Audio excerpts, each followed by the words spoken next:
ibu-ibu sekalian, para jamaah Jumat, jamaah asar, tahikumullah. Saya hari ini memang kebetulan mengadakan pengganti Pak Karim, karena kemarin itu saya menggantikan Pak Karim. Pak Karimnya kebetulan tidak datang. Saya mencoba menyampaikan beberapa tema atau satu tema yang ada di buku Himpunan Khotbah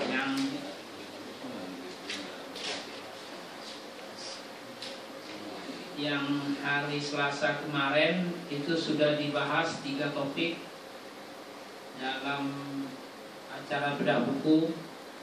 Yang selanjutnya saya akan membahas 1 topik yang akan saya sampaikan adalah bahaya sombong. Kalau dilihat dari halaman bukunya ada di halaman 129.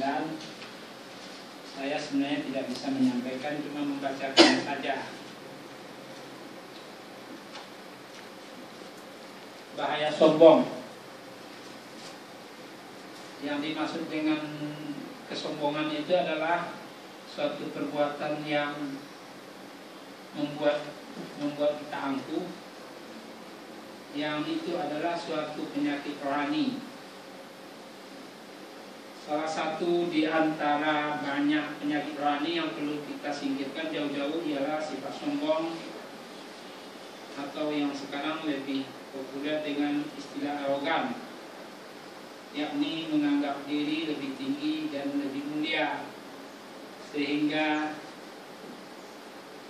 kita ini menghina dan merendahkan orang lain. Yang dimaksud dengan sombong adalah penyakit rohani yang tidak kecil bahayanya. Sifat sombong ini laksana sebuah dinding tebal yang memisahkan seorang dengan akhlak, yang memisahkan seorang dengan akhlak yang mulia.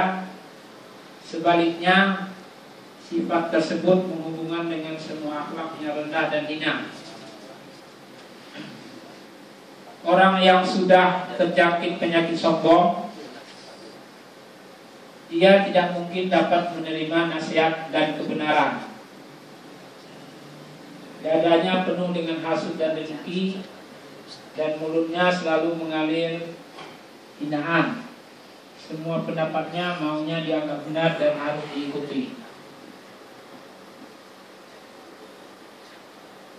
Sifat sombong ini sepatasnya tidak dimiliki oleh manusia, sebab perintis sifat tersebut adalah iblis laknatullah, yaitu ketika ia bersama para malaikat disuruh oleh Allah bersujud hormat kepada Nabi Adam, ia membangkang, tidak mau tunduk.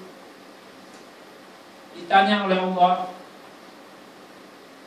"Mengapa engkau, iblis, tidak mau bersujud hormat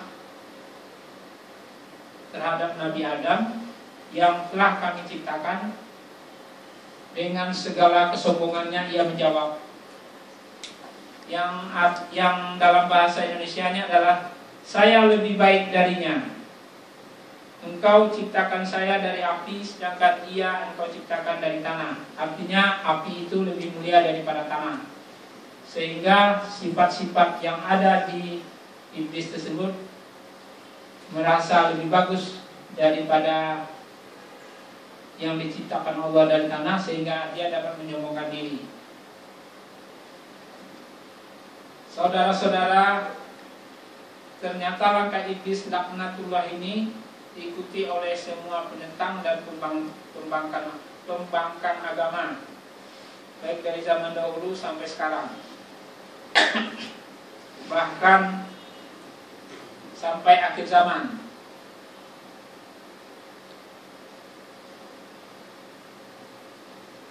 Yang dicontohkan lagi adalah kesombongan Fir'aun yang dicontohkan lagi adalah kesombongan Fir'aun yaitu ketika menerima misi dakwah Nabi Musa alaihissalam.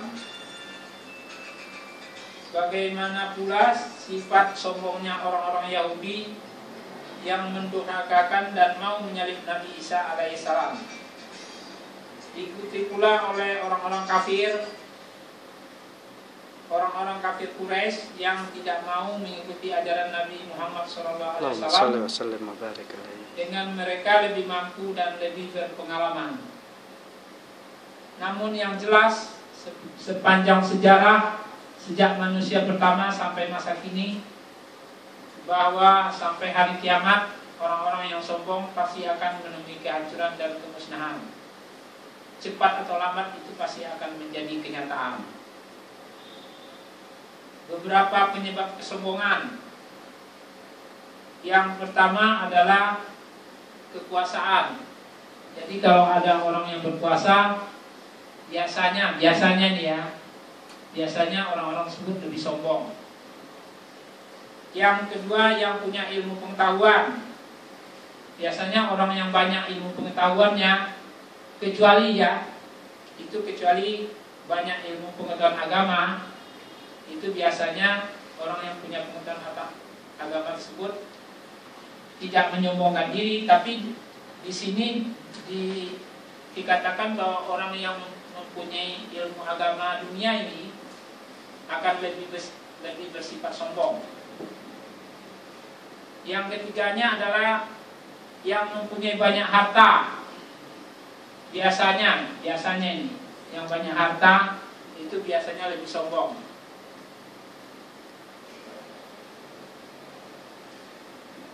Yang keempat, orang yang tampan. Nah, saya ini biasanya nggak sombong nih, Pak.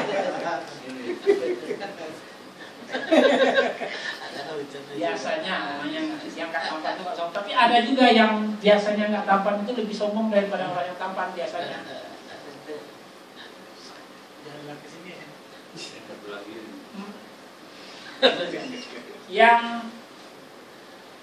Yang keempat kena di sini cuma ada 4. Jadi kesombongan itu artinya adalah membawa malapetaka. Jadi ada 4 tadi. Kalau yang 4 tadi itu juga ada dalam satu orang, dia kaya, dia tampan, dia punya harta, dia punya ilmu, itu mungkin kalau dilihat kesombongannya itu malah menjadi malapetaka. Nanti kalau memang mau dibuktikan, nanti bapak-bapak coba aja membuktikannya sendiri. Mungkin itu yang bisa saya sampaikan, karena saya lihat nih kalau saya membaca yang begini-begini nih mungkin ada kira-kira 10 menit nih. Sudah lewat 3 menit ya. Mungkin dari saya, wabillahi taufiq wa hidayah. Wassalamualaikum warahmatullahi wabarakatuh. Waalaikumsalam.